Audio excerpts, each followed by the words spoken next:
Chitty chitty bang bang. Chitty chitty bang bang, chitty chitty bang bang, I love you. Probably like the one. Ho, chitty chitty bang bang, chitty chitty bang bang loves us too. I'm surprised that you. Chitty!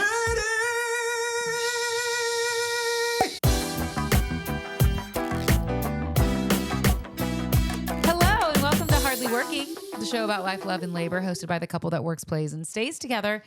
I'm Kellie Rose. And I'm SP, but that doesn't really matter today because at least the first half of this episode is basically Kellie's episode. It is? When it comes to what we did this week, it has very little to do with me and my business and much to do with you and yours. You're right. But is that all our week is? Is just business stuff? Sometimes it feels that way, doesn't it? Sometimes. Sometimes it does. Yes, and sometimes not so much. But this week, it's all business coming up, and it was all business looking back. You want to talk to us about... I was like, what is he going to say? Coming up and... Going down. Back. I will tell you, I will set the stage. Okay, go for it. This week contained one of the busiest days, work-wise, I think we've ever had. Kellie had an event in the morning. Yes. On Saturday, in the evening on Saturday, Yep. whilst I was also working an event in the evening. The same event I was doing, but for his own business, not for mine. Yeah, I guess this would be easier. She was doing a photo activation in the morning, while a separate photo activation was happening for her business at the event that I was doing, that I was DJing in a separate place, and then also doing an after party for that evening, while Kellie shows up to that gig later on to set up a third activation for that day at the party. It was 2 DJ sets and 3 separate activations. It was a wild and crazy Saturday. But Kellie, who were you working for? Shall we go in order or should we save best for last? I'm just kidding. Most exciting. It's not best. Yeah, I was going to It's say, most I don't know exciting. that I would have pitched it that way, but start from the beginning. Okay, listen. I know it's a podcast. You guys come not for what is important to us, but like for the fun news stories and yada, yada, yada. But dreams are coming true over here. Big things are happening. Keep it to yourself. Goals are being hit. Yeah, they are. Vision boards are coming to fruition. We've never had one for real. But in my brain, I have one because we said we were going to do it. And so I thought about stuff and then we never did it. And so I didn't put anything down on paper, but I had it in Sounds here. a lot like us. That's me hitting my brain. But a couple of months ago, well, a month or so ago, I had someone reach out. I got to do the setup. Set it up, baby. A couple of months-ish ago, I had somebody reach out to me on Instagram, and I told her this at the event too. I 100% thought it was a scam. I was like, this isn't real. Yep. This person's reaching out to me. I'm going to be who I normally am, super nice, super kind. But like, this is going to be one of those scams that like all my photo booth friends are talking about. Mm-hmm. This person reached out and was like, hey, I'm from Virgin Atlantic Airlines. We're doing an event, Virgin Atlantic and Delta. We're doing an event and we'd love to hire you. Okay, number one, if you know me, you know I'm a big Delta girl. Delta is my preferred airline of choice. It is the airline that SP and I fly. If I am booking flights, I'm all about it. I love it. I'm a medallion member. Get free upgrades. Wow. It's all the whole spiel, the whole thing. She did we get do upgraded Delta, to first class Delta on the way home. Lounge. Yeah, we got upgraded last time to Delta to first class.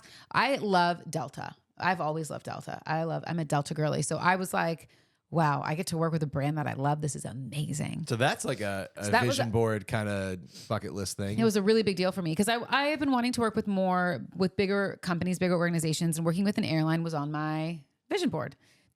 Working with Delta was on my vision board, but I was like, any airline, I'll take any airline. Really? Yeah. I didn't even know that. That's great. Yeah, I also like to work with. Spirit is like. I'd also like.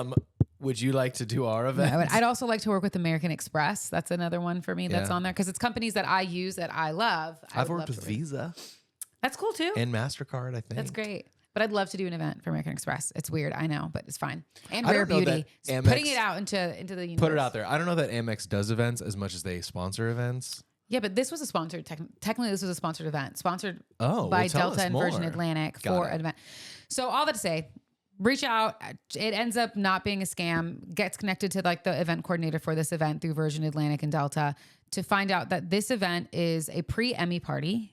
Yeah. Being put on by BAFTA. Yeah. And it's the first time in 4 years that they've brought back the BAFTA TVT party, which apparently is a big deal. But again, it's been on a 4-year hiatus due to COVID. And then the Queen passing away.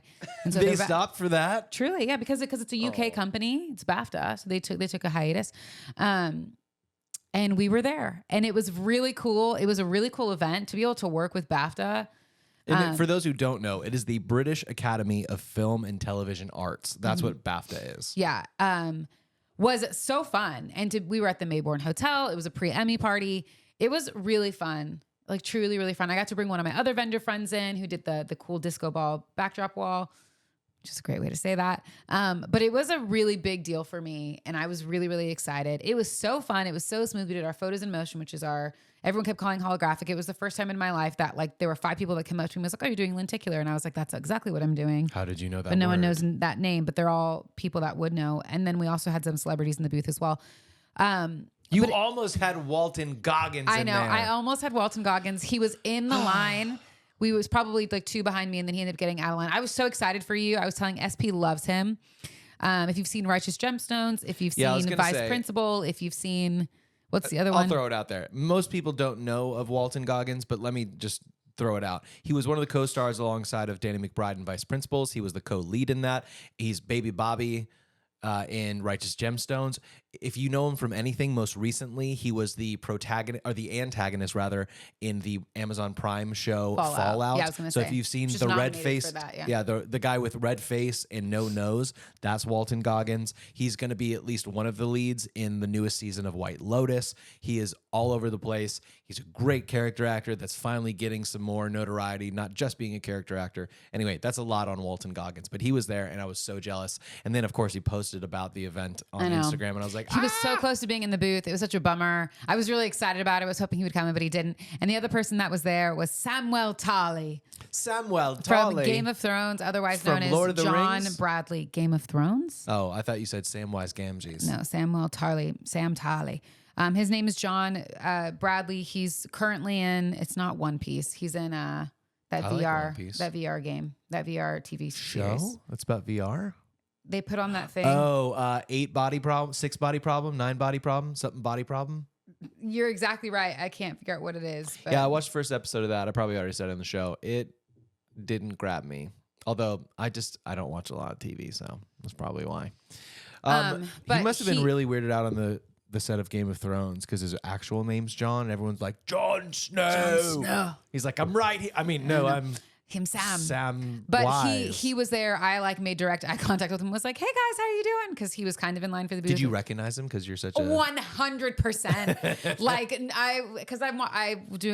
if you've been listening for a while, you know that I started watching Game of Thrones for the very first time this year. She only got to the season 7, episode 1. That was so I still have more to go, but I did fall in love with Sam Tarly. I do like his character a lot. I like him as a person. I saw that he was in 8, 9 body problem, whatever it's called. Something body problem. But 3 I body? did. It was a weird experience because there wasn't a line for the photo booth, but I had someone in. Yeah. And so you do the thing where you're like, okay, like smile, hold it till the flash goes, but I don't always like looking because the flash is bright. So I'll turn away. And as I turned away, I saw him and him and someone else were looking at me. And so I said, hey, how are you guys doing? And when they didn't come over, but I was like Sam, but I wasn't gonna be like Sam Tarly. I wasn't gonna get do over that here, quick! Winter's coming. That's probably so long ago that actually came out. It's just very, very recent for me because I'm watching it. But I was really bummed out. Also, just for what it's worth, I looked it up because those people who know that it's called 3 body problem are probably so annoyed that we didn't land on it. It is 3 body problem. So sorry. I'm not sorry. But anyways, I gave you the answer. But it was a great event, and it's networking is like a really important part of any business that you have, especially when you're the one who owns the business. And it was a really good networking event for me, even though I was just in the booth the whole time. We did one of our cooler booths, which I think is really cool. But the people from Virgin Atlantic, like I had a really good connection with them anyways in our conversations that we've had, but they were like, do you travel? And I was like, yeah, I do take the booth everywhere. And I was like, and I think I had even said, I'm sure it's easy for you guys since you guys are an airline. And they were like, oh yeah, of course. It'd be great for us. So like asked if I traveled. The Delta representatives took my card specifically. They were like, send me your Sky Miles. I was like, I probably won't, but you should. That was my favorite part.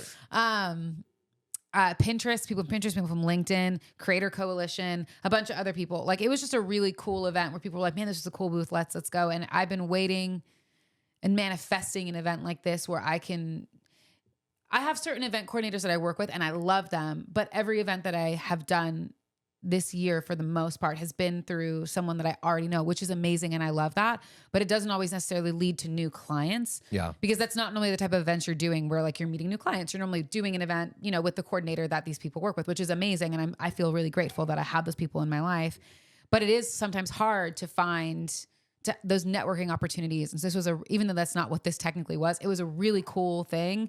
And I left just feeling so excited because these are the types of events I want to do. These are the type of events that I tend to do and I want to do more of.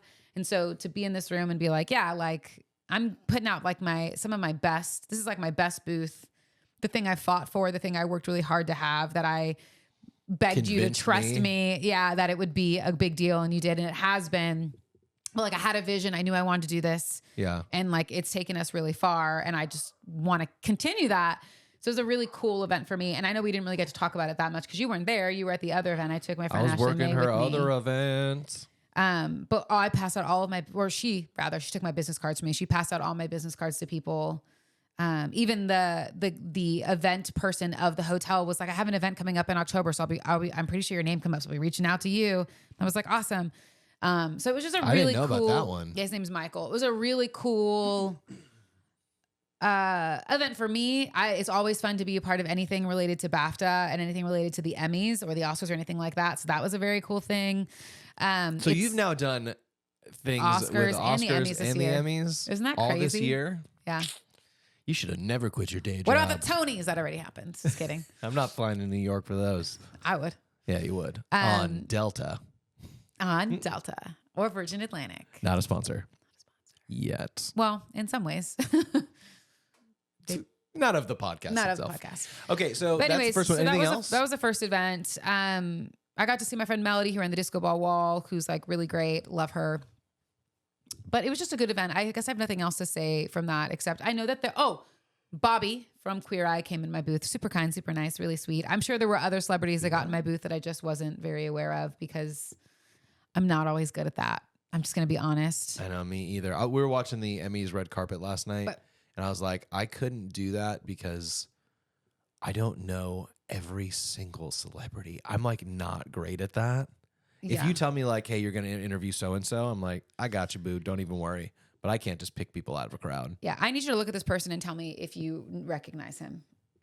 This is audio took his glasses gold. Audio off. gold. You can put it up on the screen. I'm going to say he looks like a producer or director. Doesn't he? Yeah. He looks so familiar, so nice, so kind, kept bringing people back into the booth. But I got to figure that out.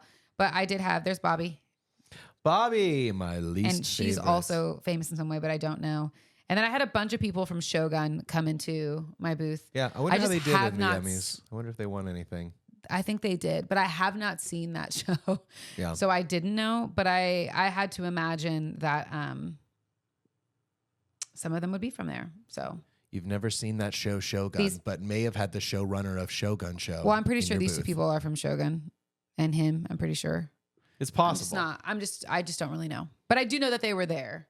Derek Huff and Haley Huff were supposed to be there as well. However, I did not see them. Oh, y'all wins. I was looking forward to it because this is the booth that I did at their wedding too. So I was excited about it. They got the first one. I know, but they weren't there. So, or maybe if they were filming something somewhere else that day. The Academy Museum. They were filming at the actually. Academy Museum, which I wasn't going to say, but I knew because Amy told me. Whoops. On the way.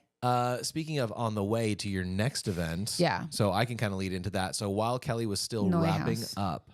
Yeah. So Noi, at least the way it's spelled, That's which how I think Caesar told me it was that. And Caesar is the guy that runs all the events at Noi House. Yeah, Nueu, I believe. It's the German word for new. We New all house. called it new house. So there was our friend Scott, who we've talked about many times on the podcast, is working for a company called Hope the Mission. It's a nonprofit organization. Yep, does awesome work. And he was like, hey, we want SP, we want Kelly, we want the booth, we want all the stuff.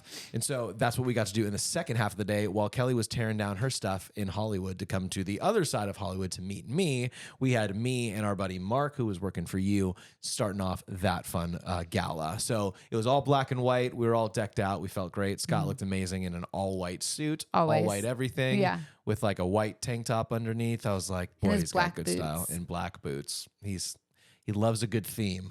That's what I know about Scott. He's a theme. Black and white's fun. It was great. And so the activation we were doing over there was a slow motion bubble booth. We should call it that, a bubble booth.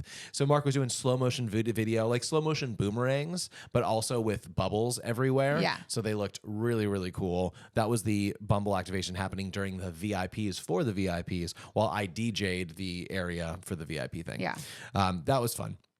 Kellie and Ashley May show up, and they set up on the rooftop. We are on a rooftop in Hollywood. Right next to the Palladium. Right next to Stadium Palladium, which is actually a Chili Peppers record. Right next to the Hollywood Palladium in the heart of Hollywood. We're getting ready. We set everything up. Everyone's in like the gala auction part of the night. And it's just the four of us, you, Ashley May, Mark, and I. And we're eating dinner on a rooftop in Hollywood for free because we're working the event. Yeah. But it is like the food from the gala. It's hanger steak, it's salmon, it's a lot of good stuff. So, and we're like, how did we get here? That we're being paid to eat on a Hollywood rooftop overlooking all of Hollywood, getting ready to do this event. It was a very fun little surreal moment. I think for me, certainly for them, like Mark was very vocal of like, this is so awesome. It's so cool. And sometimes it's easy to get jaded with what we do. And forget how like unique and fun it is, but this is one of those times where it didn't happen. So that's good for me to hear for you, because you're the one who's more easily jaded than I am. I'm always like, this is so cool, and you're like, been there, done that. Well, I think the difference for me was we got to do it with friends. Usually it works out like this for me. Most of what I'm doing is solo. Yeah. The next closest thing is me and you, which is fun, but also we're really invested in the business, and it's still kind of doesn't feel like you're hanging with friends. But then when you throw Ashley May and Mark into the bunch, it starts feeling more like a community friend experience. Yeah. And that's what happened when we got up to the rooftop for the after party. So we're DJing out there. Kellie's doing her photos in motion upstairs as well. They're slightly to my right from where my DJ booth is.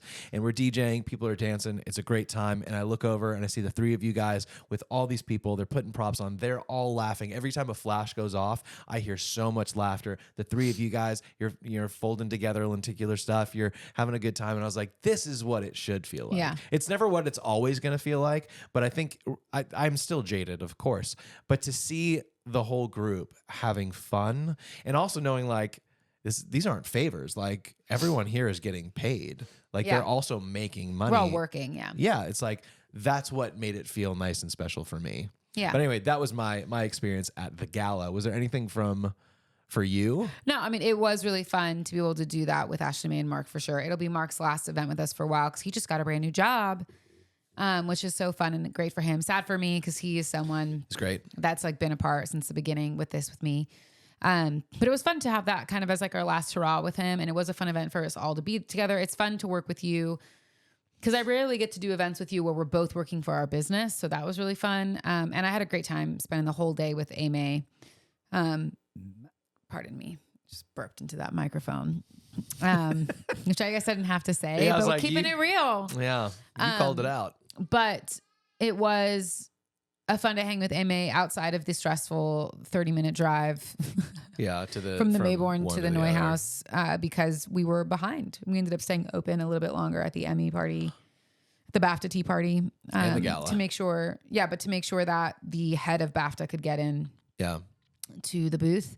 And then had to tear it down and drive the 30 minutes over to the gala and then stayed there a little bit later because everything was running a little bit behind, which is it's normal in events. Well, it's also kind of crazy. Like you left at 10 a.m. and you stopped working at 11 p.m. Yep. Long day. You didn't even get home until like 12:30 or something, but yeah, I was tired. 10 a.m. to 11 p.m. Like they're long days. You also didn't mention that even the guy at Noy House was like, give me your card. Yeah.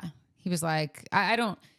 it's always interesting when I've learned something that like being nice goes a long way. Being nice and friendly goes a long way. Like, yes, I'm a vendor, but like I'm going to represent it well because it's my business. And so I'm going to be myself and nice and kind. And I realize that a lot of, especially photo booths, where first of all, they're a dime a dozen just for a regular photo booth. Not every photo booth can do what I do. And I understand that. Right. But when you say that, people don't think of all the different options and things you can do. They just think of like the basic stuff. But there are so many people out there just trying to make it as a side hustle or make it as a business that they're kind of just like get in, get out, don't have any personality, easiest thing they can do. Where I'm like, hi, how are you? It's nice to meet you. Like, oh yeah, of course, all the stuff, we got it, but whatever. I'm going to be friendly. I'm going to be cheeky. I'm going to be fun and kind. And he was really kind. He was like, I'd love to get your card.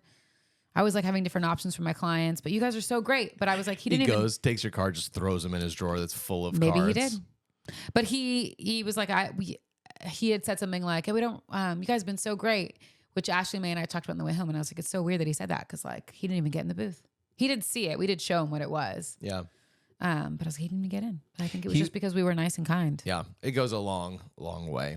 So good stuff. Congratulations. Like super duper proud of you. Thanks. You did an awesome job. We'll give you updates as the year goes on. It was very stressful Leading up to it, but it worked out. And it was, this is the last thing we can move on to. That happened today. Yes. But it's been a really stressful like 3 to 4 weeks.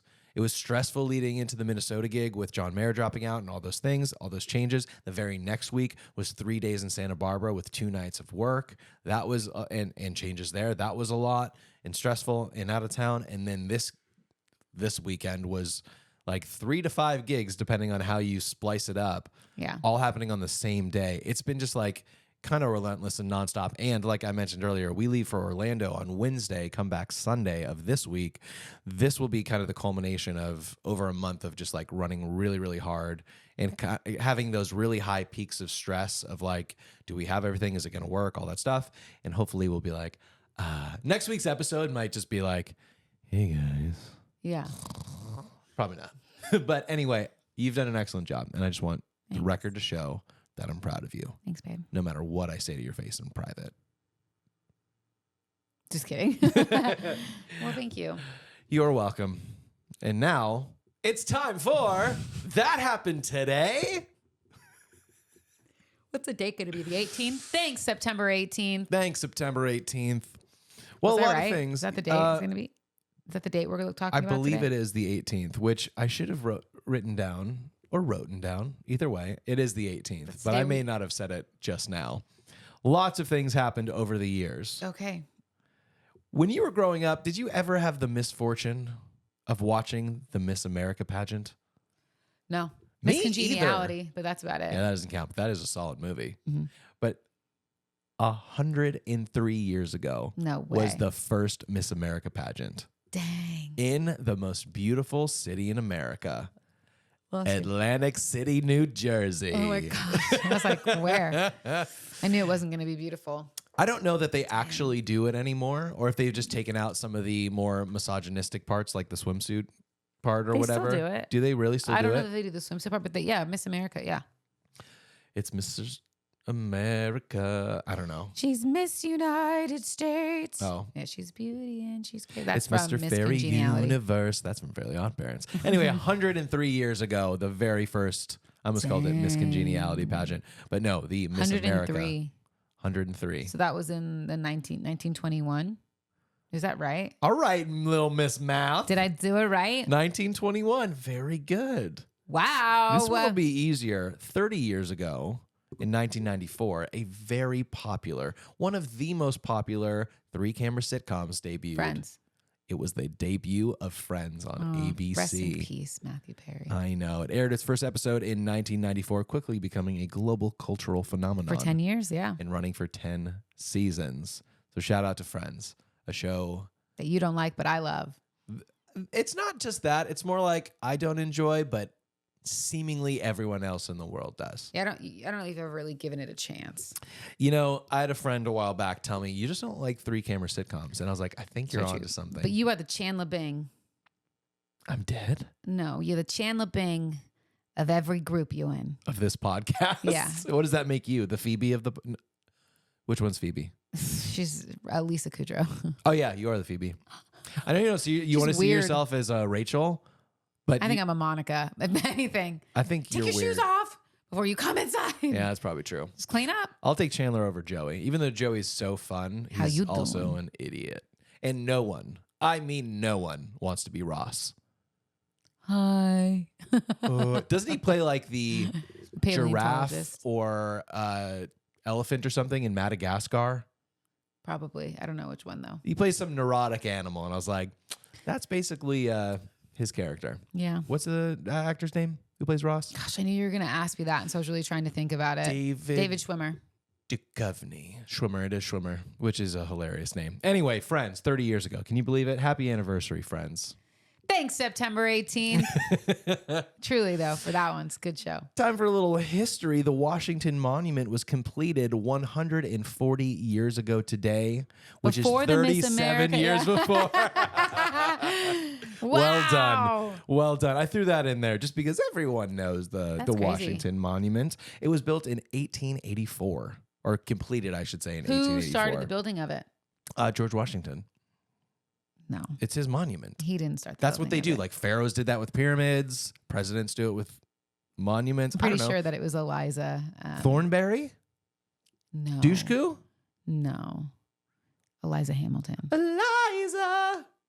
And Peggy The Schuyler sisters. built the Washington Monument. Angelica, Eliza, Peggy. Well, I can't definitively vouch for that, but someone will correct us because they Pretty always, sure I'm right. always do. If the play's correct, then I'm right. You know, last week we talked about the first Sunday morning football game in Washington, D.C. premiering last week on September. It might have been the 4th, might have been the 11th. I don't remember which. The 4th. Thanks, September 11th. Whichever one, yeah. But it's September 4th for that. 54 years ago in 1970, the first Monday night football game was broadcast. Are we ready for some football? Are you ready for some football? No, I'm not. But we're in it. It's football season. That's right. Time for playing football for no reason. Cleveland Browns defeated the New York Jets the very first Monday night football game. Wow. In my whole life, we've had Sunday morning football, Sunday afternoon football, of course, and Sunday night football, as well as Monday night football. But recently they were like, let's do this on Thursdays too. No. It's taking over. Let's not do any more sports. There's only like 12 games a season or Unless it's 15 games a gymnastics. season. Gymnastics. I'll do not a Thursday sport. night gymnastics or ice skating. Well, guess what? You're going to be doing Thursday night gymnastics from here on out. Tuesday night gymnastics, yeah. B said it was Tuesday, Thursday. She don't know. It's only on Tuesday, and next week it'll be Tuesday, Friday, because the second one I always have to change. It's a whole thing. Well, let me say this. Somewhere between the completion of the Washington Monument and before the start of Miss America, the Panama Canal was opened. Wow. 111 years ago. They had a hard time with that.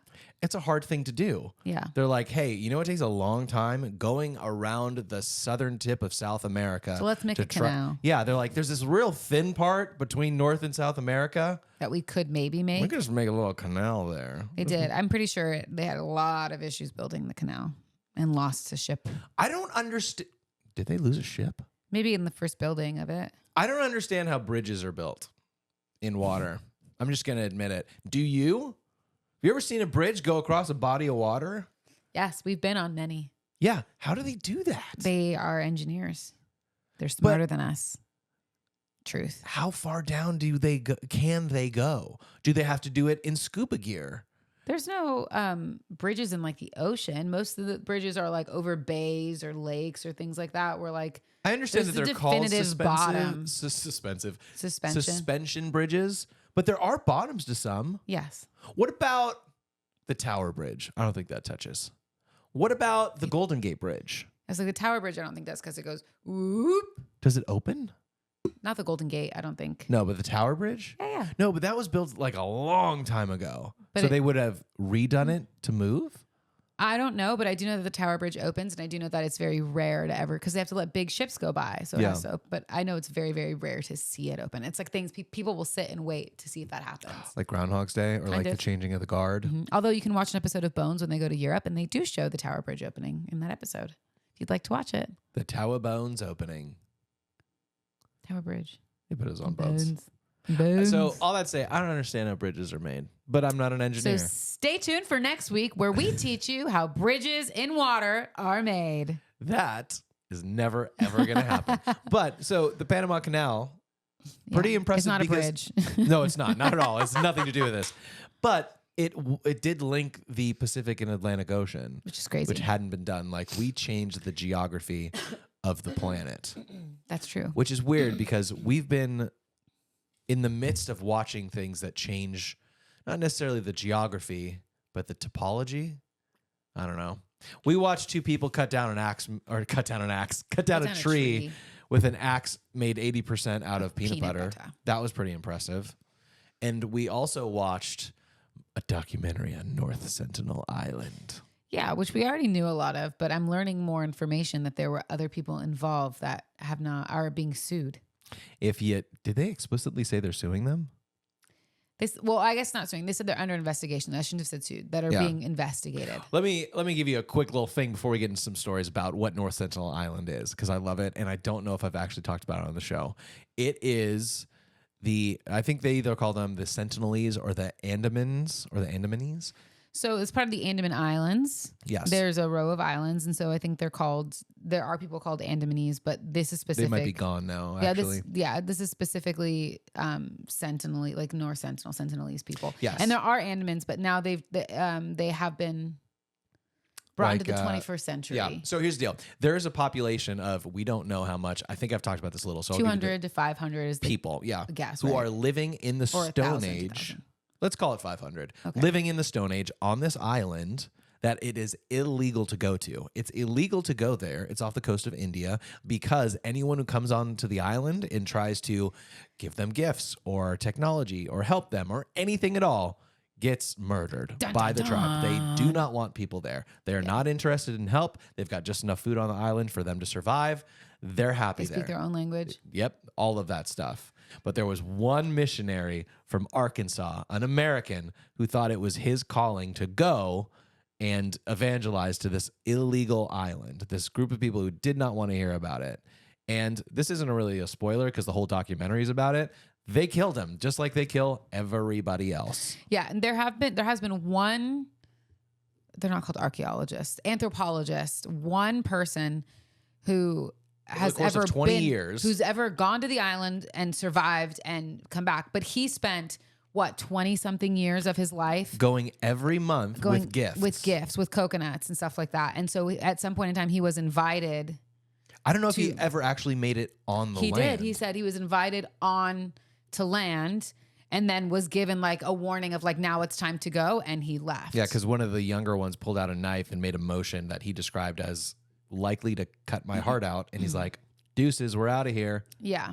But it took him 20 years to be, and coming every month for 20 years to build this understanding that he's not there to take anybody or to hurt them. He's just there to bring coconuts and be nice and be kind. Because these people, but I think he got stabbed at some point too. I think he did. They didn't talk about it in the documentary. Honestly, it's called The Mission, and it's on National Geographic. If you have Disney Plus, it's on there. You should watch it. It's definitely worth a watch. He didn't mention getting stabbed or anything, but I do recall that. TikTok honestly did a better job giving you a bigger picture of the island, not just the missionary kid. But this did give information about the island. We just happened to have more, and it was a good story. They did it in a really good way. And it let us know that more people are under investigation for his murder. It's true. We love a good documentary, and that's our documentary update. I want to talk about it, but I don't know that I can talk about it. What? Secret Lives? No, I want to talk about that and like what someone said about. I'm just gonna say it. Okay. Listen, as a person who did go on mission trips, but never really understood why. I'm like, we're going to try to like convert these people, but they don't want to be converted. And we're going to do it by painting a house. Or building something. There was someone on there who talked about like his experience through like being a missionary and then like coming out of that and all that stuff and the experience he had with some of these people that I'll try not to give too much away because you can listen to the story if you want to watch it. But it was a really interesting thing to me, and I really was like, yeah, that's true. It's like the people that the church is saying, yes, let's go and let's like send missions there. We'll send people there to like convert these people. Like they don't need it. And they don't want it. Like they are happy and they are fine the way that they are. What he said something very poignant that I wish I could remember, like exactly what he said. This idea of like, we think that we know best, that we need to bring things to them, but they don't need that from us. Mm-hmm. You know? And it was a very interesting thing because he like gained trust with these people for over 30 years. He lived with them for 30 years and learned their language, did all this stuff. And then finally was talking to them about Jesus. And they were like, okay, like you said you met this person who did these things. Like, we'll believe that. They're like, so like, what does he look like? And he's like, well, some people think he was white and some people think he was brown. Like, we're not. Yeah, but you saw him. So what does he look like? So what does he look like? And he was like, I've never met him. And they kept asking questions. And he was like, it was the first time I realized that like, I don't even know enough about this. And so I haven't met him. I haven't seen him. So they were just trusting you as a trusted friend who had met Jesus and knew him. They're like, we believe you, so we'll believe this. Yes. How can I expect you to believe the thing that I'm trying to teach you, to tell you, if I haven't even seen it myself? Yeah. Like how? Based off a book? Like, it's just a very interesting thing in terms of like mission work, when you're talking about mission work and missionaries and all that stuff, that I was like, dang. And his story is really great. It's really great. He was there for 30 years, learned one of the hardest languages just to reach these people. And like Kellie said, we won't give it away in case you're interested, because that's a fun part of the story. But I have one thing to add to it, unless you want to go first. What's always interesting, if you didn't grow up in church or you're not in church, you probably don't know exactly why people do this mission stuff. There's something called the Great Commission. That is when Jesus said, go out and make disciples of all nations. Baptizing him in the name of the Father, Son, and Holy Spirit. So that's kind of the creed of mission work, is going out to all of these nations. And for me, it's always felt weird. I've never been on a mission trip. Granted, I was a pastor for a decade. Been on 2. I've never been on a mission trip. Part of it was because I always thought it was so weird that we're like, let's go be predominantly white Americans in telling the people in Mexico about Jesus. Let's be predominantly white Americans and tell the Africans in Uganda about Jesus. When like all you have to do is knock on your neighbor's door to find someone who needs to know about Jesus. That's true. But it's like this weird American glamorized thing of like, your case, let's go to the Dominican Republic. Which I did have an amazing experience in the Dominican Republic, but I definitely didn't talk about Jesus. Now, I will say this too. Enough. I will say this. The best type of mission work that I've seen, there's a woman who I met when, it's a couple actually, Vivian and Rick Parcells, great people. And I still work with them for some of their events even now. They'll go and do some real work in communities. They'll fly to South America and they will put on eyeglass clinics and help people restore their sight. And I think like, it's all good to paint a house or to, have flashcards about here's a story of Jesus. That's okay. But to alleviate suffering, I think that is the true measure of someone's compassion, their love for one another, all of that kind of stuff. And I think if you want to try to convince someone of something that's only happens in eternity, so you can't like really show them, you have to do it with your actions and the things that you do. And while painting a house is cool, like alleviating people's suffering by building a well or a hospital, or in this case, eyeglasses or anything like that, that's doing like real work. That if you want your message to get out there, you have to do real work, not just tell a story that people will forget. Yeah, I 100% agree with that. And my mission trips, I would say, were just glorified vacations. You did work, but then you're like, we're staying the Dominican at Republic, I definitely all-inclusive resort for one day. For one night, yeah. But we did stay like in a place that had like no hot water, and we were building a house and painting it and doing all, like we did work for sure. But I think while I enjoyed my experience and I'm really grateful for the opportunity, and like I got to be around a bunch of like, I was at an orphanage with a bunch of kids, or like in the neighborhood with a bunch of kids too. Like I always loved that type of stuff. But I was like, in no way did I ever really talk about Jesus, and in no way do I understand how this like helps that. Like, I'd be happy to go to a third world country or an underdeveloped country and help them build stuff, just because that's like the nice and right thing to do, Yeah. Just so it was a great experience, truly, but I don't understand the mission part of it. Does that make sense? Yeah, I don't either. We played soccer one of the days with the kids. Like it was mostly just about showing love and like being kind. But what I know now is like stuff like that does more damage to communities than it does help. Building the stuff obviously helps. But like you're thinking about these kids who like are constantly being influenced by this westernized culture who's coming in, and they believe that these people are like bigger or better, or being told that they are like, they're better off than we are. Like their way of living is better. But like if we weren't even there, they wouldn't know a difference. Yeah, it's saying we have the answers that you didn't even know you needed, but you do need them. Trust me, or else you're going to get tortured. And we're what success or what being good and health or whatever looks like. But it's like No one there looks like us. No one, especially me, a green-eyed, blonde-haired, really fair-skinned person. Like, you go in there and you look like a colonizer. Yeah.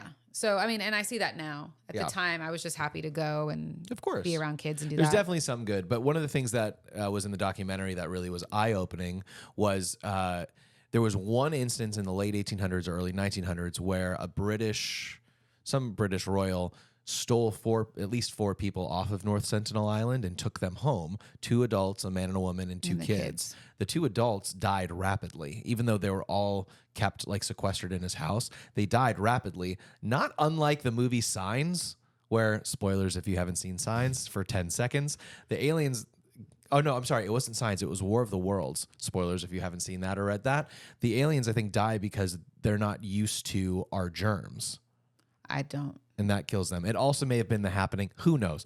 All I'm saying is the people died because their bodies weren't ready to handle the germs that are in bacteria and disease that they don't have is it in on normal the life. islands. Yes. Yeah. And so when this kid, I know his last name was Chow. I can't remember his first name. John Chow. John. When he's going there thinking I'm probably going to live with these people, all this stuff, he could have wiped out that whole island just by being there as a person who's bringing in disease unintentionally. Like, to your point about doing damage, you could really have good intentions, but you could wipe out 500 people on accident. Yeah, and they're just trying to protect themselves and their culture. Like, what they know is that people have come to our island and they've tried to kill us. They've stolen our people and our children.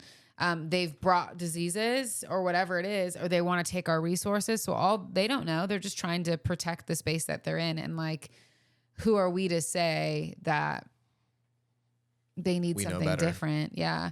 And that was an interesting, I mean, and now we're getting kind of religious and I understand that, but that was a really interesting part of this thing for me, was to see the juxtaposition of this one guy who'd been a missionary for 30 years and is now like, I don't even know if I believe what I was teaching them. Right.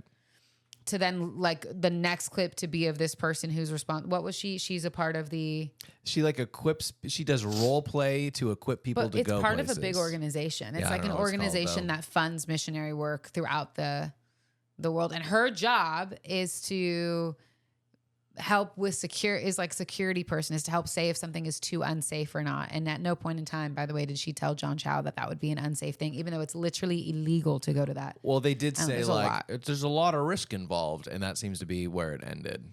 And also, I got to see the college that I went to, ORU, which is a very Pentecostal apostolic church in Tulsa, Oklahoma. That was a part of this thing. Yeah, it was really very pushed him to do this. Yeah. So I was like, ooh. But that girl that was the head of security, in like one breath, you have the guy going like, I don't know I think it's actually really hurtful doing all this stuff and you shouldn't do it. And I don't even know if I believe it more. And then the very next take was this lady who was like, I do believe that it's our responsibility to go out and tell everyone about Jesus, because if we choose to not tell them, then we've made the choice for them to say, no, I don't want to follow Jesus. But it's our responsibility to give them the information and to let them decide. I'm like, I don't know that I believe that. And I think that's a lot, because number one, who's to say that your God is not their God? Right. Well, she said it was unethical and cruel to not do that. I'm like, okay, but it was ethical to like send John Chow to his death.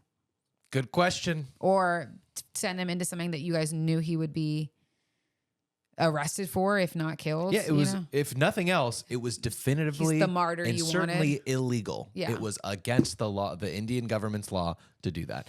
Anyway, there's watch a the lot documentary if you like it. We'll move on. Thanks, September 18th. Do you remember the other day when we were talking about? Oh, it was yesterday. I was like, maybe I shouldn't say this on air, but I was like, we're watching the Emmys, and I'm like, I forget exactly what we were saying, but I was like, how can we celebrate people who are just like entertaining us? But what about like, why don't we air the Nobel Prize? I did. And I said, maybe they do, and we don't know. Well, what I did find out is there's something else called the IG or IG Nobel Prize Awards. Is that like Instagram? No. I mean, it sounds like it. It's weird that it'd be. It's kind of the more humorous discoveries from what I've read. Okay. But when I read it, all I read was Nobel Prize. And then later on, I figured it out from context. But some unique things happened at this award show that didn't happen at the Emmys. For instance, the IG or IG Nobel Prize goes to scientists who discovered butt-breathing mammals. That's right. You heard me. Butt-breathing mammals. You don't seem as shocked as I thought you would. I think my brain is having a hard time processing through that because I went, butt breathing mammals. Had you said that out loud, I would know exactly where you stood on it. But honestly, my brain went, oh, like a monkey. But I was like, monkeys don't breathe through their butt. I don't know why I thought that. Why would it be a monkey? Because the monkeys, the big booties, the big baboons? red butts. Is that what they Orangutans? are? I don't know. Girl, you are chimp crazy. Where did they find this? Yeah, I am. I'll tell you. Let me give you. Let me read you a little excerpt so you don't have to go find the article. Are you a butt breathing mammal? I think technically. Well, let's find out. Let's find out. I'll tell you the answer to that along with some of the other weird things that were discovered. The winners, honored in 10 categories, also included scientists that showed a vine from Chile imitates the shapes of artificial plants nearby. Whoa. Which is kind of cool. I don't know what you do with that information. I assume that's like an evolutionary thing to be like, try to look like that plant that isn't edible. I don't know. Yeah. So we can survive. I have no idea. Another study that examined whether the hair on people's heads in the northern hemisphere swirls one way versus people's hair swirls in the southern hemisphere. Does it? It didn't say, but it reminds me of the toilets and Toilets. water thing. That's so weird. Other winners was a group of scientists who showed that fake medicine that causes side effects can be more effective than fake medicine that doesn't cause side effects, which is total placebo effect. That's very weird. So if I was like, hey, you have a headache, here's some Tylenol, but also just so you know, the Tylenol will make you nauseous. But what I really give you is just a sugar pill. Yeah, but it makes me nauseous. You'll be like, it's working. Like I'm nauseous, but it's Got it. working. Rather than if I give you one that doesn't have it, you're like, I'm not feeling anything. I think the result is it's better to feel something so you think it's working. Do they make the fake pill actually, do they put stuff in it that actually do We'll make give you nauseous? side effects, yeah. Oh. Yeah. Which I think was very interesting. What else do we have here? Some mammals are capable of breathing through their anus. Researchers found earlier this year that in emergency cases, like the experiment they put these poor animals in, trigger warning for you animal fans. It'll be just a second, me. but it was a little sad to read. In emergency situations, oxygen can be absorbed through the rectum. They try to kill these. I'll tell you exactly what they did. According to CNET, the Japan-based team of scientists deprived mice, pigs, and rats of oxygen before giving them oxygen enemas. I know, it's not great. The method successfully introduced oxygen into the different animals' blood. Technically, scientists consider this breathing through their butts. But why? I think at some point in time I go, but why? What's the point of this experiment that we will hurt animals? Like, when are you ever going to do that to a human? If that's the point of like, oh, we can definitely give oxygen through their anus. And it's not helpful. Like, what situation do you think, like, you're scuba diving and you're like, my tank ran out. Give me the oxygen suppository. Yeah. Okay, I got one breath. Yeah, do you know what I mean? Like, And it's a butt breath. It does, yeah. It doesn't make any sense. Why would we do that? And why would we then note animal testing on like, everyone's so mad about animal testing of like makeup products, but this you're literally depriving them of oxygen to be like, well, give some in your butt. I love it just does not make any sense. I'm against this. Nah, man, that's whack. That's whack. Unpopular opinion. Yeah. Okay, so I was starting to think like, well, this lets us know that you can absorb things through the... We already know that's why we have suppositories. Yeah. And that, yeah, I was going to use some other examples. But I'm just saying, but that was the thing. We're already aware that can happen, yes. So why? What I'm saying is, I was trying to go that route in my head, and then I went, we already knew that. Yeah. So I don't know why you'd need to be an emergency butt breather. Does it say? No, it didn't ever say I thought why. they had found like a new species that like truly just breathes through their butt. Like a platypus that just like lifts they up do its both. tail to breathe. Oh, no, more like a dolphin. Or a dolphin or a whale, where they're like, we breathe through our blowhole, but we also breathe through our butt. We breathe through our blowholes. Yeah. That's what we call them. I just had a moment. I really did, and I'm just not sure how to feel about it. Okay, what's your moment? You know dolphins, right? Yeah. Are you familiar with whales as well? As whale? Yeah, I am. You know they breathe out of their blowhole? Yeah. Do they also breathe out of their mouth? I don't think so. That's what they I eat. really slurred that too. Do they also breathe out? You don't think that they can breathe out of their mouths? I know that they exhale through the blowhole. Is it an exit only? I have no idea. You're asking some very good questions. Maybe But you're a marine biologist. I am not a marine biologist, although I What? did take marine biology in high school, and I went to Catalina Island for it. Was that middle school or high school? High school. I may have done it in middle school too, but I definitely did it in high school. I went twice to Catalina. What's the Maybe point of 3 a times. blowhole if you can breathe through your mouth too? I suppose we have nose holes and mouth I don't know that holes. they can breathe through their mouth. And we because have they tend buttholes now that we could breathe through too. They tend to open their mouths underwater to eat fish. So it is the way that they release water out. That's where the water comes out? Haven't you ever seen those little like toys where it's like, ooh, and they have like the water? That's a coming out? toy. That's Yeah, but not that's anatomically correct. The blowhole, where they blow the water out of their blowhole. Let me look it up. Using air. Am I crazy? Wow. Well, Kelly's going to look it up while I just contemplate the decisions of my life, the educational choices I didn't make. Okay. Whales breathe air into their lungs through a blowhole on the top of their heads, similar to how humans breathe. The blowhole is a complex structure that acts as the whale's nostrils. It's covered by a muscular flap that closes when the whale is underwater to keep water out of its lungs. When a whale surfaces to breathe, it opens its blowhole, exhales forcefully, and then takes a deep breath. This process is conscious and requires the whale to decide when to breathe. When a whale exhales, it can create a spout of water vapor and air that can be seen from miles away. Uh-oh.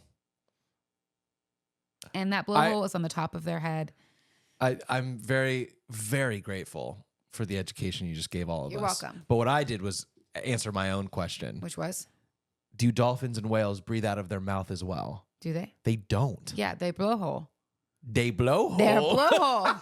I told you. It's what I said. You used it as a verb. They blowhole. Yeah, but also when I read... I blowhole, you blowhole, he, she, me, blowhole, todos nosotros, blowholeamos, No. blamabos. But I said it. I said that that's how they breathe. They breathe through there. They close it up. They forcefully blow out the water. And then I just assumed when a dolphin was like, give me a fish, that was air escaping through their lungs, through their mouth. Are you telling me? Their vocal cords. Yeah, but don't you need air to utilize your vocal cords? I don't know. Maybe check a science podcast for that. All I know is we really solved something today. We're hardly working. We're trying to figure this out. Let me be honest. We were working way too hard. Yeah. So let's get back to hardly working. All right. I know we're getting towards the end, so I'll just do one more story, and then we'll get some unpopular pins. I have something. Thank you for asking. I did bring something today. Why would I ask? How would I know? I told you last night. I said I have something for the show. You told me today, too. Fine. What's your story? You can tell me your story. No, tell me your story. My story was mother goes viral for emailing teacher to opt son out of homework. I did see that. Kindergarten. Yeah, which I was like, that's kind of fair. And if you could do that after the week we had with homework? I would not. She needs it. I would email, though, to be like, can you give me some understanding of, like, how much homework, how long it should take my child to do their homework and why she isn't completing the work in class. But I do like her teacher, and it's not his fault. I know that our daughter's a talker. It's true. All right, hit me with your story. Okay, it is a story. I'm like, did I screenshot stuff or did I save something? Because I definitely read it and then was like, I can do this again. It's a story, but I want to ask it in a way of like, what would you do? Love it. And what are your thoughts? I've got both of those for you. What would you do? I love that we both just like adjusted in our seats. We're like, all right, let's hit it. So you know a cruise, right? We've been on a cruise. I'm familiar with cruises. So you're familiar with cruise ships and how they are and how they work? Perfect.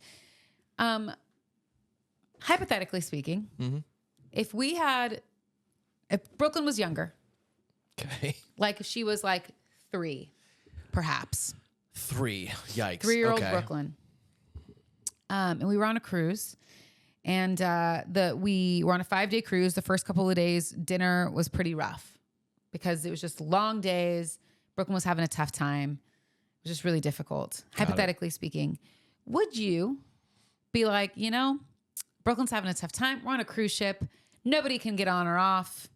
So we're going to leave Brooklyn in the room. We're going to have a baby monitor situation set up.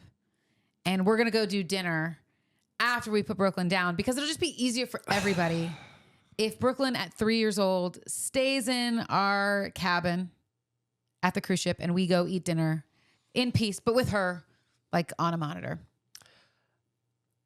I get it. Can I just ask, is this child still alive? Yeah. Okay, thank you. Thank God. Yes. Okay, So would I do that? Yeah. No. Do I know a lot of people who probably would? Yes. I am what's called a good parent, and I wouldn't do that. I think that's insane. Dinner was hard. Boo-hoo. Don't take your 3-year-old on your cruise. Okay. But we couldn't find someone to watch. It's not the right season for you to go on a cruise. Yeah. So don't leave your child alone in a dangerous place. Yes. We're on a ship. She can't go anywhere. Yeah. You know how many people come in and out of your room to turn down your bed, to collect your towels, to put a mint on your pillow, to check your status, whatever. You don't know who's coming in and out of that room. You see someone come in on the baby monitor and you're stuffing steak in your mouth. You're like, oh, I got to go check who's in the bedroom. There's a man in there. Is that what happened? So listen, there's this couple. Their names are Matt and Abby. They are a viral TikTok couple. They have been in. Do they always give you bad parenting advice? They've had a lot of criticism this year. I'm pretty sure it was them that there was this whole thing about like potential domestic abuse and all of this stuff. And I think that blew over. We'll see. That was like a misunderstanding. I'm pretty sure it was them. Most domestic abuse is misunderstanding. Like, why did you hit her in the face? Well, it was a misunderstanding. It wasn't that she like fell and then called the cops on her husband, but she was like under the influence. Yeah, I bet Jonathan Majors' girlfriend. Yeah. It was a misunderstanding. Who knows? I have no idea. But basically they are, like I said, pretty active on TikTok. And so they posted about this and are now getting a bunch of backlash. So they have a 1-year-old and a 2-year-old. Why would they post about this? Because it's all content about their lives. It's conflict. Yeah. They said, so we ended up taking them for 5 nights and it became apparent that they weren't enjoying it. And therefore we weren't either, the viral mom wrote on Instagram. So then we switched our dinner time to after their bedtime and FaceTime the monitors while we ate. So that's the whole thing. So they're getting a ton of backlash for this because they basically took their kids on this cruise. That's insane. And they're 1 and 2 years old. I think it might have been more of their family. I'm not sure. But they were having such a tough time with dinner that they decided they would leave the kids in the room. What is such a tough time? Your kids are so unruly that it's perturbing other guests on the ship? I bet. Well, if you recall, and here, I'm not sure. I have an opinion, but I'm going to try to give this opinion less at first. If you recall being on the ship, there are certain times that you get picked for or allotted for dinner. So it's not like if you have a 1 and 2-year-old and they're used to eating at 5 o'clock. Okay. I'm just going to pause because I am familiar with how ships work and that there's 24-hour food 100%. available all times. You don't need a reservation. 100%. And if you're going to be a little about it, not you, this couple, not you. If they're going to be like that, be like, well, we have to go to this place because dinner's hard. No, go feed your kids. 100%. You took your kids on a cruise. Don't be mad at the messenger. I'm just saying, this is my assumption is that maybe they were assigned a time that like didn't work with their kids' structure because you go sit, remember for dinner, you can go upstairs, but you also can sit in the nice dining area. Listen, all the way. I'm just saying, for context, I'm sure that's what's happening. And rather than doing the thing that you're saying, their solution was... thing to do as a parent who brought 2 kids, a 1 and a 3-year-old on a cruise. Then this is the best part of this. It's not the best part, but it's interesting. They actually have 2 staterooms. So one that the husband is sleeping in with one of the kids and one that the mom is sleeping in with the other kid. So these kids weren't even in the same room together. They're in 2 separate rooms on the ship. Why? That I think are connected or back to back, but like still there. And the monitors don't work unless you're within like 10 feet from them. Oh, well, this is great because I was on board until the monitors don't work and they're in separate bedrooms. Now I think it's a bad idea. They had to FaceTime with their phones to the monitor, which I guess is like a it's been a long time since I've never had a baby with a monitor. It's been a long time since you have, but I guess technology's changed. But they would literally sit with both of their phones on FaceTime that sounds like to a nice each of the different monitors at dinner. But people are giving them such a hard time, as you can imagine. As they because should. It's like, if you're right, if I don't know about you, but I would never take Brooklyn on a cruise at like at 3 years old. 1, 2, 3, 4. I'm like, unless it's a Disney cruise. Even now, I wouldn't take her unless it was a Disney cruise that I'm like, she's going to actually enjoy being on this ship. Because if she's not old enough, it doesn't make any sense. So while I agree with you. Wait, you disagree with part of me? I agree with you. No, I don't know why I said while. I agree with you. I think it's kind of crazy. I understand the logic of them where they're like, well, like I said, we're on a ship and like, where can people take them? And what's the worst that can happen? And yada, yada. I'm like, what's the worst that can happen? Your 3-year-old gets out of the actual crew cabin bed. That's just a normal bed, goes into the bathroom, and something happens. does something crazy. And it goes into anywhere. I won't get into it. It's a little too morbid, but there's so much that could happen. I know. That is negligent. It is grossly negligent. Yeah. It is insanely selfish. And at its the lowest worst part, it's just downright stupid. Yeah. I understand what their thought is because they're like, well, we put the kids down. Let's take our monitor as we have a drink outside on our own patio or get in the jacuzzi, because you can jump out if you need to. You know what's not on the same floor as their room? The steakhouse they're eating in. Yeah, and for me, I go like, okay, if we're in like a connected room, because they have connected rooms on ships like they do in hotels. If we're in a connected room, yeah, the baby can sleep in the room that's next to me and like have all the lights off, and I'll be in the room next door. I'll have the baby monitor on. I'll be perfectly fine. But I can jump up and go into the other room. Yeah. If something happens. Yes. I'm only a couple of feet away, but I would never be like, okay, baby, say I'm going to go up to like, what's it called? The Lido deck. I'm going to go in the pool on the Lido deck and I have my little baby monitor. We'll be fine. I'm like, God, then don't go on a cruise. Maybe wait. Your story. Or leave your kids at home with your family and go enjoy your cruise. But I don't think you can have it both ways. Or hire a babysitter that is on the cruise with you that has a different dinner time than you do. It's going to be great because they can stay in that second room that you got. Yeah. Have them stay with the kids. Yeah. Why not do that? You have to pay for their other stuff, but like at least then you can actually enjoy a trip. Anyway, it doesn't matter. I was the story that I saw that I was like, I'm going to talk about it. I don't know if I've ever gotten this heated on the show. Kid stuff is important to you. Yes, because it's our job as people slightly older to try not to screw these kids up. Yeah. They can screw up their lives as they're adults, but like when they're under your care. Yeah. The dinner was hard. Yeah. Tough. Brooklyn's 9 now. And if we were to go anywhere with her where there was any chance that we were not, like we had things that we had to do after she went to bed, I'd be like, hey, then we're going to bring somebody with us. Yeah. That's going to stay with her while we have to go do this thing, whatever it is. Because I'm not going to just leave her.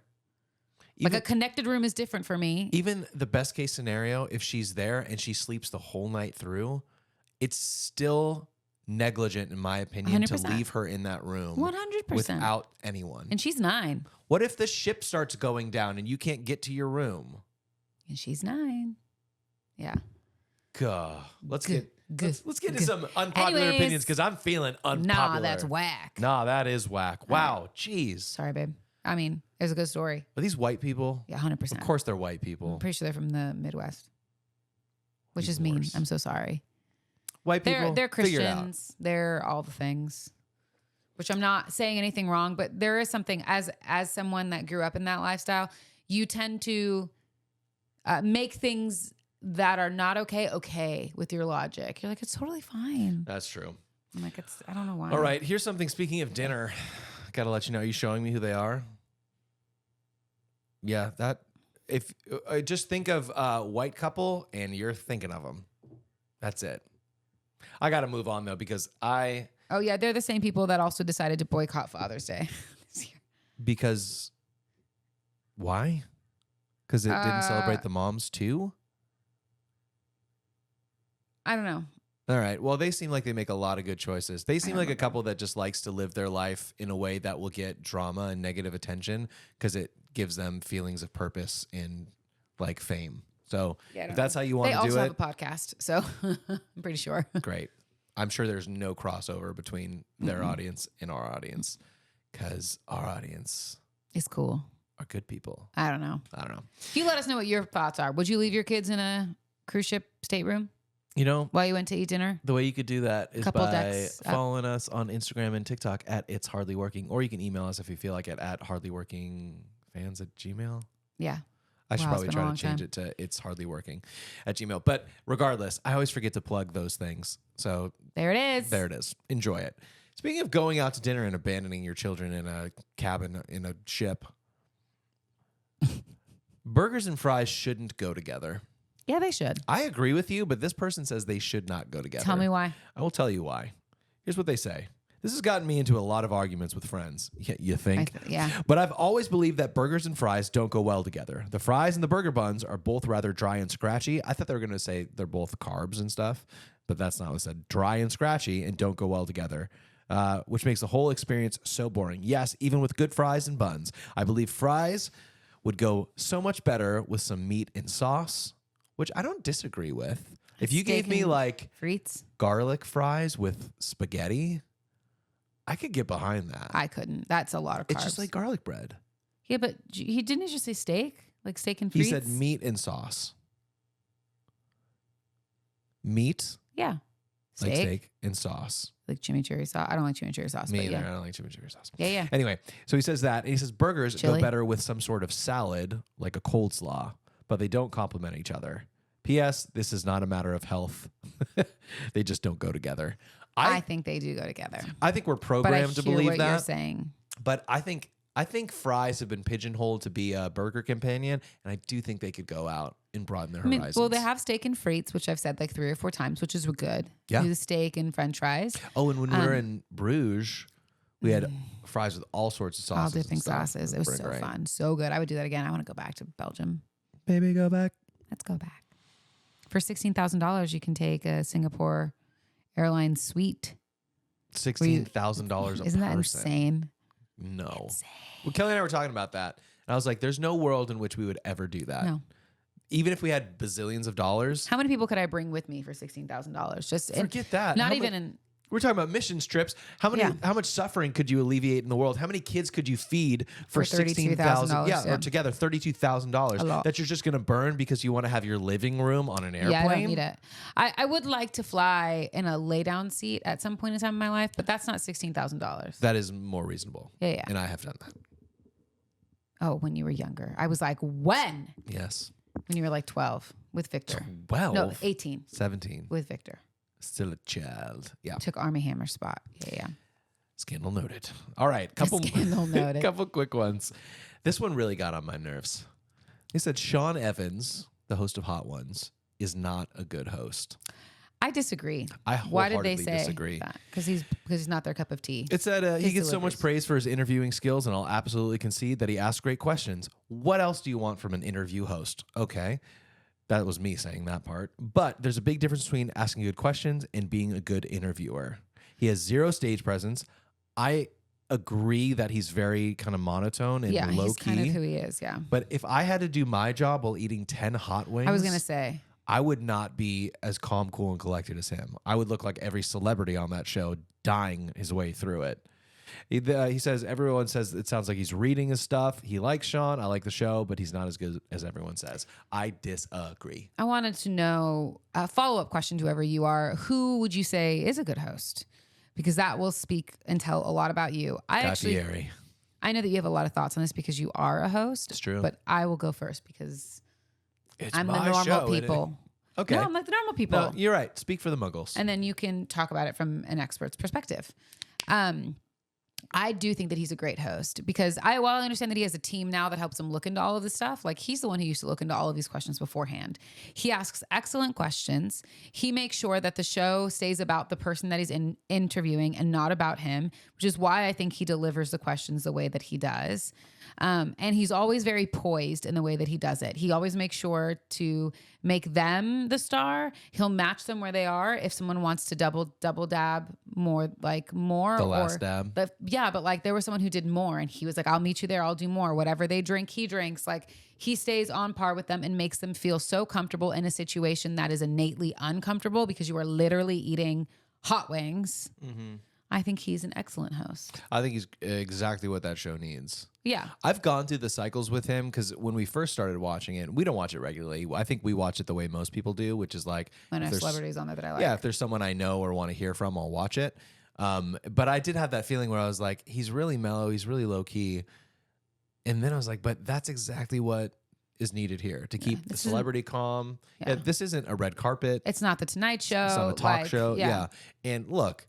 That whole team, that Hot Ones team and First We Feast, they carved out this perfect niche. They came up with a perfectly original show that puts celebrities, not in compromising places, but in places that people like to see. It's the Us Weekly equivalent, they're celebrities, they're just like us, of interview questions where they're dying of the spice and stuff, and you're like, oh, Idris Elba is just like me. He's dying on this wing or whatever. I think it's been a good thing though too for people to see and to know. It's like it reminds us that they are just human, and I think we need that now more than ever, as people have made celebrities to be these gods. It's like they're just people. Yeah. They're just people trying to live their life who can't be normal because no one allows them to. And at least the show gives them a sense of normalcy. Of like, yes, I'm going to die while I eat the last 3 or 4 hot wings because they're so hot. Except for, I think, Jenna Ortega, who like wasn't. I think she was a champ. Yeah. I don't think it. But it's also fun to see people who are arrogant or come in acting arrogant, like Shaq, who's like, I'm not having any water. I'm not having anything. And they get to a certain point and they just break down. And you're like, it's just fun to like see it happen. He did the same thing. He did the 1 chip challenge. Have you seen some of those? No, but I know what you're talking about. Yeah, it's like the world's hottest chip ever. And you have to eat the whole thing in 60 seconds. He's like, no water. I'm so good. I got... And he starts just like dying. Oh, it's so great. Anyway, I think he's an excellent host. Look, I want to throw this one out there as something that maybe we'll talk about next week, unless you're feeling really fancy about it, for 2 reasons. 1, it's more serious. 2, we have talked about pieces of it before on prior shows. Okay. But one thing that we can say for next week is this person's unpopular opinion, which says, oh, that's so weird. I have like 2 very similar ones. With life or death exceptions, which I thought was a little extreme, if you tell someone oh, never mind. This one's great. I'm saving it. If you really want to check your partner's phone, you should just break up / divorce them. I'll say it one more time. If you, all caps, really want to check your partner's phone, then you should just break up or divorce them. Because it makes it easier to check their phone? No. This person says, my unpopular opinion is that checking your partner's phone is a sign that your relationship is doomed. We don't have to talk about it today. We've talked a little bit about like, should you have your partner's passcode and that kind of stuff. You want to just, if you want to dive into it, we can. Go for it. I agree with that. I do too, but I don't think most people would. Listen, I'm going to make it real simple because I don't think it's as long as you think it is. Okay. If you have the desire and the need to check your partner's phone, if there is something in you that's like, I need to check their phone, that means that you already have trust issues with your said partner. Or you have trust issues from prior experience that you're bringing into it. Sure. But I disagree with that, actually. Really? I would say that if you have a desire to look like you have a need and a desire and a want to check your significant other's phone, it means that there has been some either broken trust or that your partner has done something to for you to lose trust in them, and that there is a reason why you want to check their phone to prove that either you are right or they are right. Does that make sense? Yeah, you want the answer that you think is in there. I don't think that it has to do with prior issues because listen. Okay. You go ahead and I'll give you my example after. Yeah, because you and I don't think there's any prior trust issues, but listen. I can look at your phone whenever I want. You can look at my phone whenever I want. How often do I go through your phone? You don't ever just go through it, but like even today or last night, you're like, can I use your phone or whatever? And I'm always like, yeah, here it is. For sure. But like, I don't like go into your room or go into our room or like go grab your phone randomly and like go through your Instagram and your text message and all that stuff to make sure you're not texting anyone in the same way that you don't do that to me. This question specifically says, if you feel the need, right, to do that, it would be because there would have been a time that I asked if I can see your phone and you said, no, not right now. Okay. With no explanation. That would make me go, well, now I need to see his phone. Like now I think he's hiding something and now I need to look in his phone. Right. Like there is something there. So I don't have a need to look in your phone ever. Do I have the access and the ability to it? Of course. And do we talk about that often of like, yeah, you can always see my phone. That's totally fine. I don't have a desire or a need to look through your phone in the same way that you don't have a desire or need to look in my phone. There's a trust there. But if I withheld my phone from you for something without giving you a reason why, without being like, hold on, I'm waiting for a phone call, like give me a second or anything. If I was just like, no, you can't look at my phone right now, you would then begin to start to be like, wait, why can't I look at your phone? I can always look at your phone. I 100% and now I agree have with a need. So I do agree with what this person's saying. And I don't think it's based on past trust issues because I do think if I had a past trust issue and you knew that, you would, if you were not hiding anything, you would always be like, hey, do you like, here it is. You can you can have my phone. It's totally fine. And there would be trust that is grown. Sure. To be like, yeah, I trust you. I'm going to see if I can knock all of these out. You can't. I agree with what you're saying. I'm solid in my answer. No, it was really good, truly. Except I still disagree with the trust issues from past relationships, and I'll get to that in a second. I agree with everything you're saying.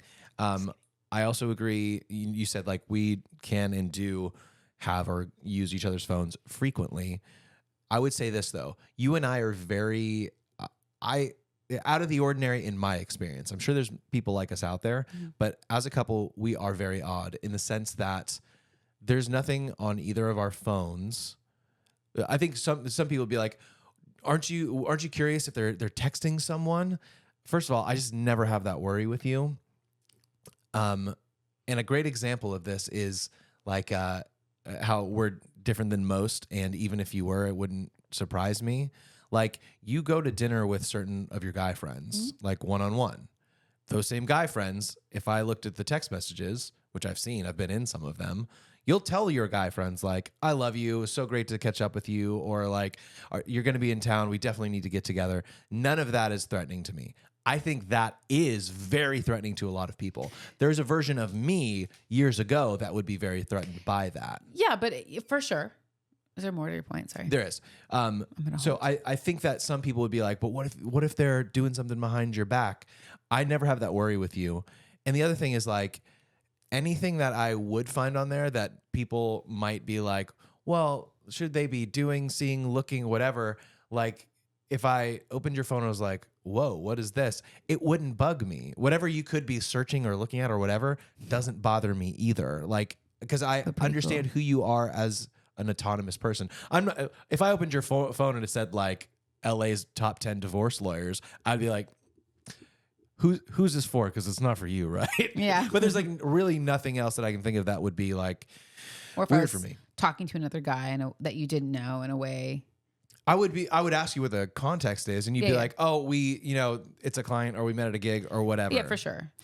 But the last thing I'll say about this, and then you can toss in your point, is I genuinely think that people absolutely bring in their past traumatic relationship 100%. Experiences, and that doesn't even erode, it just sets people on this path at the very beginning to be inherently distrustful of their partner because they've had that experience. If someone was texting someone they shouldn't have and they were cheating, and that was your experience, and then you went into another relationship, even with a person you trusted, you would still probably have to fight that feeling of, I wonder who they're texting right now, or their phone goes off and they're smiling. You're like, is it a girl?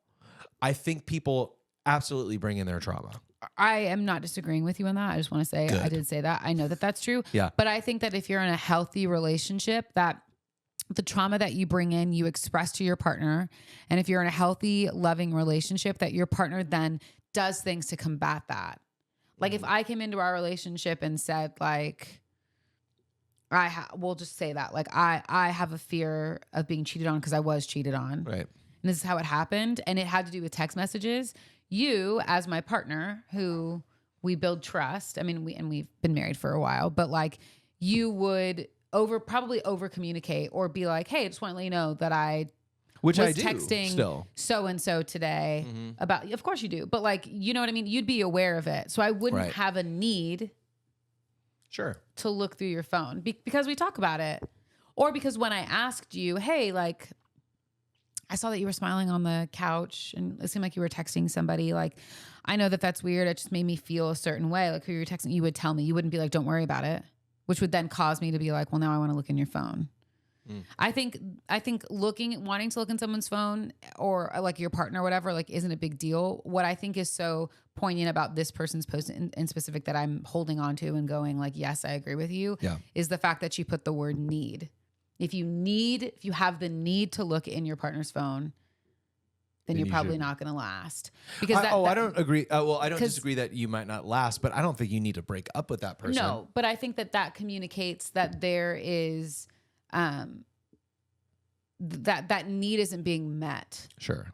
The need of trust. Of need of trust isn't being met specific when it comes to your phone. And so I do think that communicates that there's an issue. Sure. Because like I said, I don't ever need to look in your phone because I can look in your phone whenever I want. It's not being withheld from me. Not that I look at it often, but like in the same way, like my phone isn't being withheld from you. Yeah. You don't have a need and a desire to look at my phone because it's not being withheld. Yeah. You can have it whenever you want. You can look whenever you want. You could text people from my phone. You could do whatever you want. It doesn't matter because we've built that trust and we know. And there's something that I'm hiding. And no one wants to touch your bulky phone. It's so heavy. And it's heavy. And I do that cumbersome. on purpose. so that no one ever wants to touch it. I'm just kidding.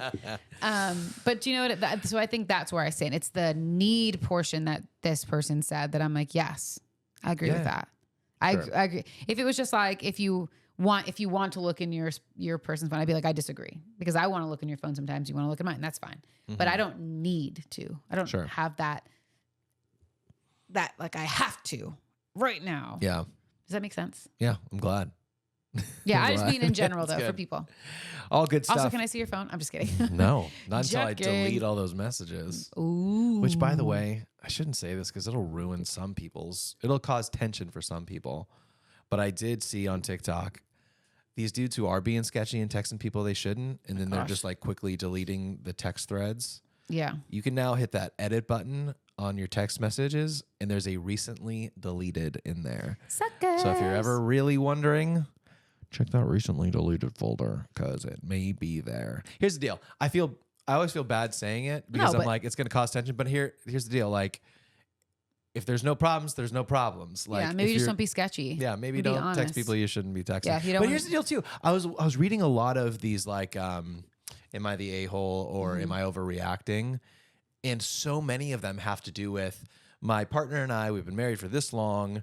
I just discovered they've been texting or emailing an ex, and I didn't know about it. So weird. So it's happening more than I realize, which is not good, guys. I think it's probably just par for the course and more normal than we think. I think so. I don't think as many people are happy in their relationships as I think we think they are. I only text my ex to be like, are you dropping Brooklyn off today? I'm here. I just can't imagine doing that. Like, not even from the betrayal angle, but there's just so few people that I would be interested in keeping in touch with.